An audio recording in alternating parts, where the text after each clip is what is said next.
what is going on, people, and welcome back to the Barcelona career mode. Jumping straight into a game here. As you can see, we are against Levante, and yeah, it's quite an important game, really, the second leg of the Spanish Cup, and hopefully we can get the win. Obviously, the first cup tie.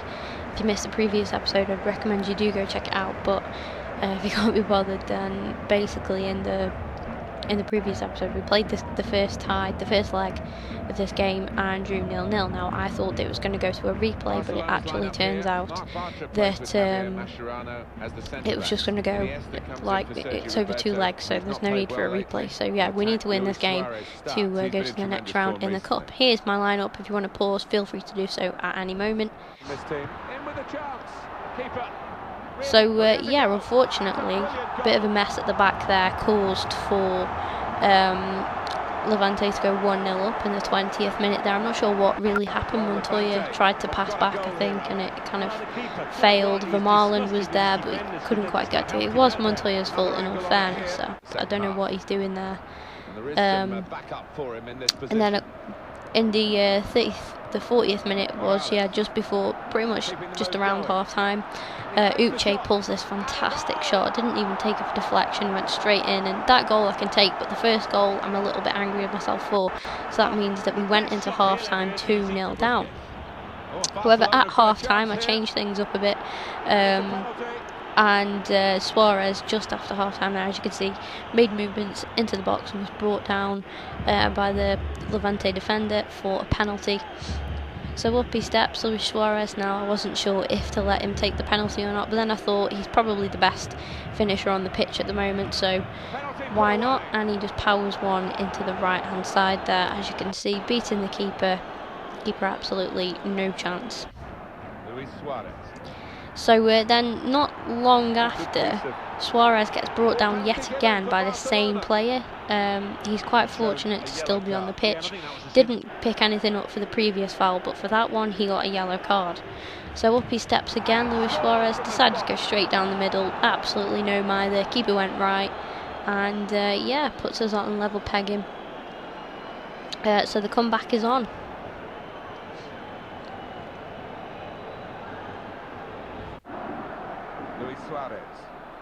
Then in the 75th minute, as you can see here, the ball's whipped in.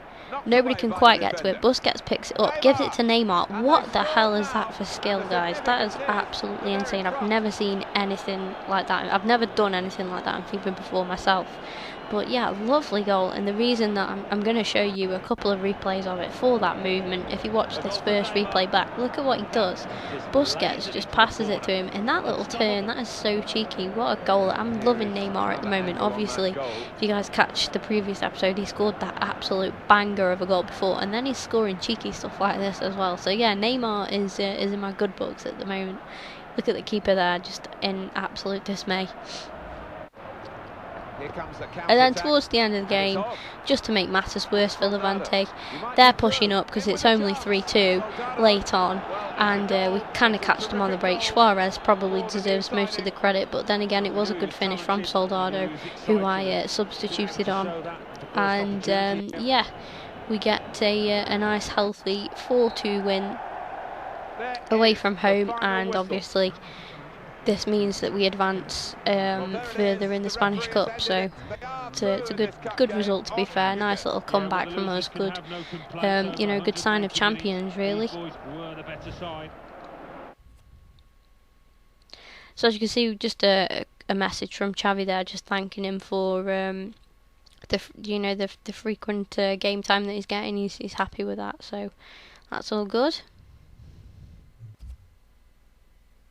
And great news is that Nacho Monreal actually accepted my offer for him. He accepted personal terms as well, and he's coming to the club, so that's good news, because obviously Alba has recently said that he wants to leave.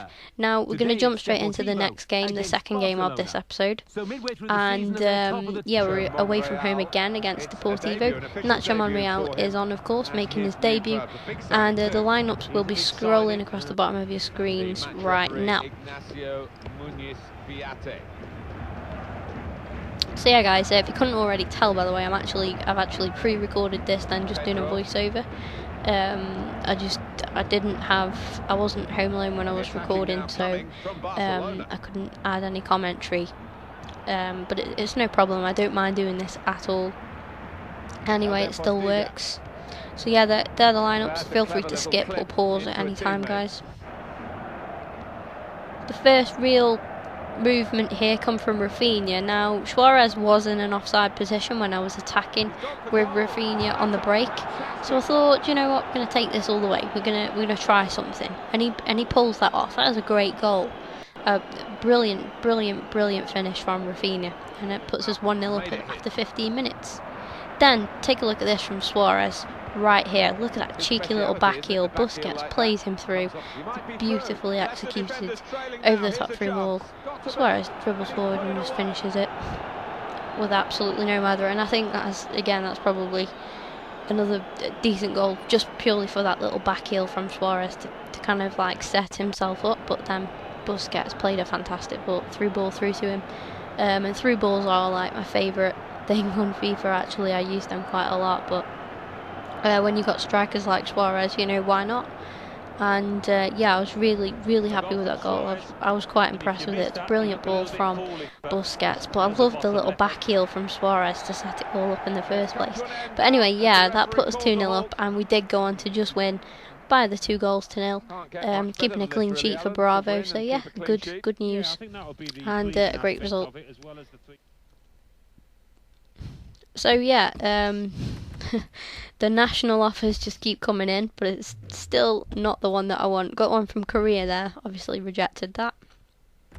Hopefully I get mine soon. So anyway, just before we go into the third and final game of this episode, quickly just going to drop an inquiry in for Cesar Azpilicueta, as obviously Alba wants to leave, and then to replace Dani Alves and just give us some more good options at right back. I've gone for Hector Bellerin, suggested by Stephen as well. Actually, he did suggest that we go for this guy. So I had a look at what Arsenal what the chief executive kind of recommended. Thought Arsenal would be going for, like, what kind of range we're looking at for him, so I put a reasonable bid in, and this guy here was just from the youth academy that I decided to promote. 17 years old, young goalkeeper. I think he's got like a max potential of like 82 or something, so decided to call him up, and I'll probably loan him out along with 2 other youths that I actually called up. I'll also be loaning those out as well. So yeah, here is our last game against Valencia.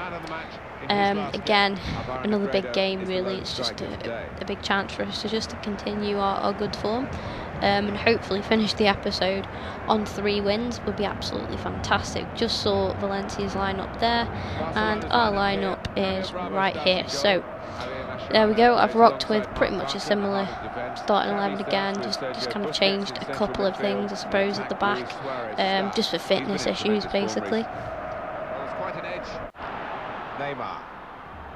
So Neymar, as you can see here, just bombs down that right hand side. I'm absolutely loving Neymar at the moment, and I'm not sure what to do here, so I'll just play a little through ball and drop it in a little bit, hope that somebody can get onto it. And Iniesta, to be fair, there wasn't a lot of power in that shot, and I think Diego Alves, the Valencia goalkeeper, will be disappointed with that, but you know, it's a goal and I'll take it at the end of the day. And well done, Iniesta. And then just before half-time, similar kind of position but on the other side, Pedro cuts in this time, has a shot that's saved well by Alves, but then his defence lets him down. Suarez is there to head it home, and it's an easy goal for me, to be honest. So yeah, that will see us going through to half-time, 2-0 up with a healthy lead there. So straight after half-time, the kick-off glitch is back, guys, that famous kick-off glitch. Iniesta as well, of all people, just ripping past people for days and just finishes it, putting us 3-0 up and in a position where I can make some changes now and rest some of the key players for the upcoming games. So yeah, shortly after I made loads of substitutions, we went 3-1 down, which was a shame really. I wanted to keep another clean sheet, would have been nice, but still, you know, you can't have it all, I guess. So yeah, and it was a well worked goal as well, to be fair, from Piatti there.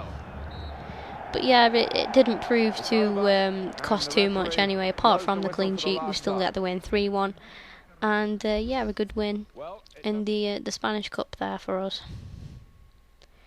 So then Chelsea get back to us about Azpilicueta and say they want around 21 million for him. So I'm thinking at this point that's probably just like, because if you look at his contract, he's got a lot of, like, 4 years and 5 months on his contract. So that's going to be, and of course he is an important first team player, so that's probably why. So I offer 15 million. Hopefully that'll do it.